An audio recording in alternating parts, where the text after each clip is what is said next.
Karibu sana kwenye napita tu ya kwetu sisi ambayo siku zote huwa tunaitwanga hapa, na ina nafasi pia ya kukufikia popote ulipo na unaichukua kwa nafasi yake. Na kualika tuwe sote, mimi naitwa Anko wa Anko wote dunia nzima, na leo tuna nafasi ya kuzungumzia kwa udogo au kwa uchache sana kuhusiana na gari aina ya IST.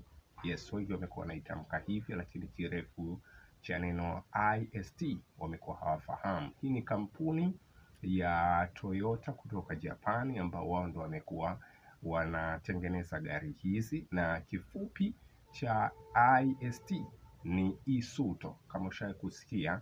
Yes, kwa wao wa Japani wameweka neno hilo kiufupi, lakini urefu zaidi linaitwa Isuto. Kama hujawahi kujua kufahamu kuhusiana na hili, basi sisi kupitia napita tu ya kwetu sisi tuna nafasi ya kupitishana kiuchache sana, kwa sababu hatuhitaji tuwe tunapitwa baadhi ya vitu vingi sana ambavyo tumekuwa tunavitumia kwa urefu na upana, halafu tumekuwa hatujui maana yake. Kwa hiyo kuhusiana na IST, moja ya gari pendwa sana, unatakiwa ufahamu sana nini kirefu chake. Imekuwa zinatumika sana, na najua wewe inawezekana ni moja ya watu ambao umekuwa unazitumia sana kwa safari zako za hapa na pale. Mimi naitwa Anko Amiri, Anko wote dunia nzima. Endelea kupita kwenye channel zetu, na endelea pia kutupatia baadhi ya maoni kuhusiana na vile ambavyo utakuwa unaviona hapa, au vile ambavyo utakuwa unaviona hapa unahitaji pia kuvichangia. Asante na shukran pia kwa kuitazama hii. Si la ziada hatuna.